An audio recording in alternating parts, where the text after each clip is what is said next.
see so many familiar faces here.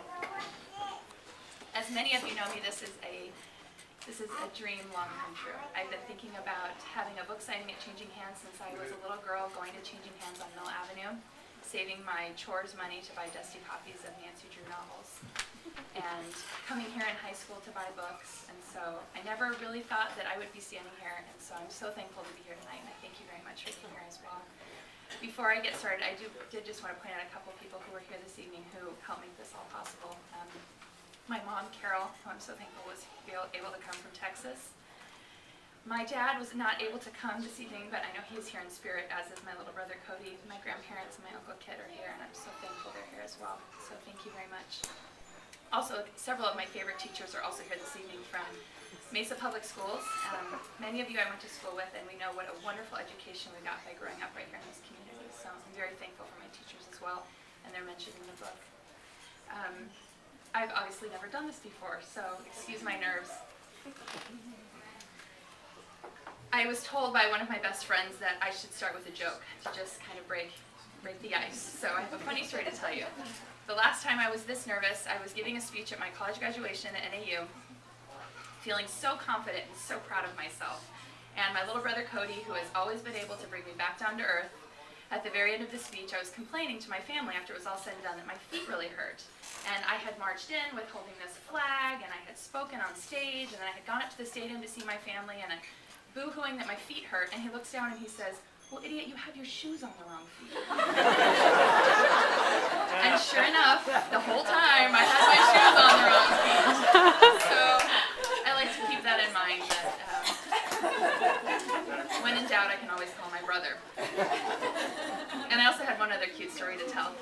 One of my best friends, Megan, is not here this evening. She's 8.5 months pregnant in California, and we also went to school together.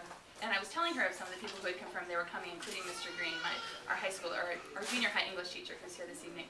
And she said, "Mr. Green is coming. If Mr. Green comes for a book writing, I'm going to write a book." I thought that was very sweet. So Mr. Green, you may be getting another invitation sooner than later.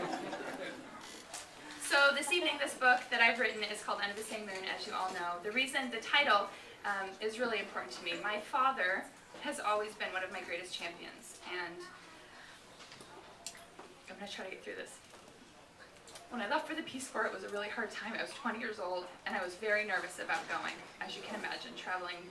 I grew up in the comforts of suburban Mesa, and all of a sudden, per my request and per my hard work, I had a post where I was going to be in a very rural village. I was a 2-day hike from the next volunteer.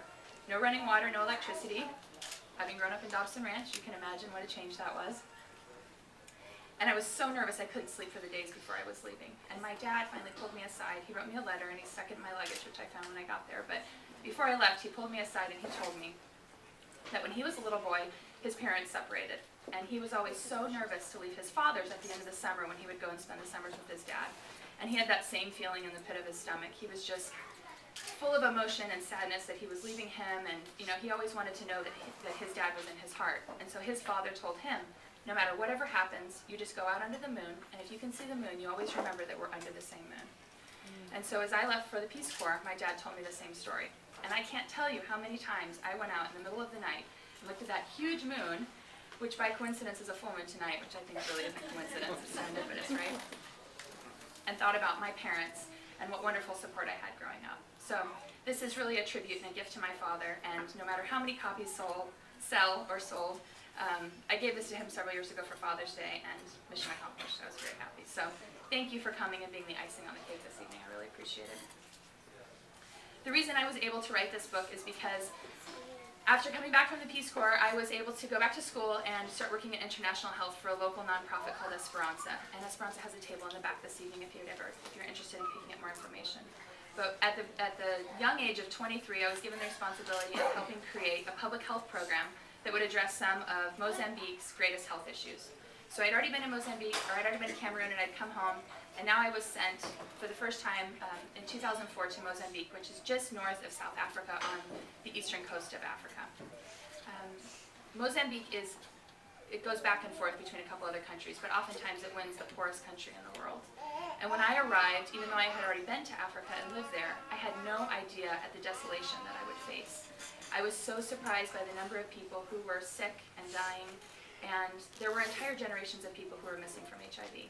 And I remember the first time I came home from that trip, I'd only been there 2 weeks, and I was so upset when I got home, and I came home right before Christmas, and I was celebrating Christmas here with my friends and family in the comfort of Mesa or Tempe. And it really bothered me that I knew of people who were suffering so much within a 36-hour trip.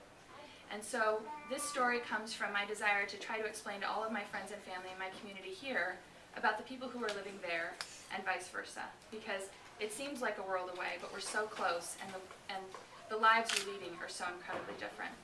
And I have to tell you, reading this first copy, it is a self-published novel. I had great help from one of my closest friends, Amanda Nemec, who's here this evening taking photos. She was a copy editor for me, and this wouldn't have happened without her. And I can tell you there are still, unfortunately, a lot of typos in your copies, so feel free to circle them. They're going to be changed as time goes on, as it goes. But as I read it the other day, I was realizing that the two main characters are a young woman named Abena, who's 15 years old, and she's a Mozambican girl.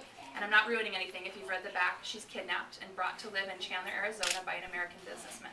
I won't tell you why she's kidnapped. You'll have to read the book.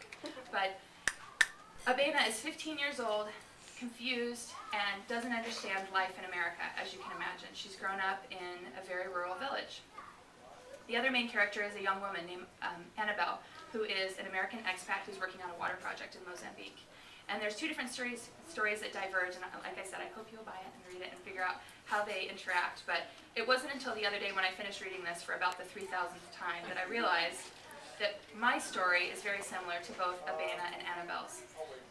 When I was 15 years old, I had the opportunity to study in Torreon, Mexico as a Rotary Foreign Exchange student. And I spoke about 10 words of Spanish when I was dropped off with a Mexican family. And I lived there and did my sophomore year of high school there. And in reading this book, I realized that a lot of the cultural oddities that Abena feels in her story, and not understanding even the basics of life, or understanding even the basic of commands, were really my story as well. It's funny that you don't realize how much you put of yourself into a story until you can step back a little bit and read it again. And Annabelle's story of working with Mozambicans is also very much my own. As dark of a picture as I paint in this story about life in Mozambique, I hope you'll all have the opportunity one day to go there, because Mozambique is a country that summarizes the juxtaposition of life. It is incredibly simple living, and yet incredibly complicated to survive. I have never seen sunrises or sunsets more beautiful, and coming from Arizona, I think that says something. And yet, the environmental ruin of that country is unbelievable.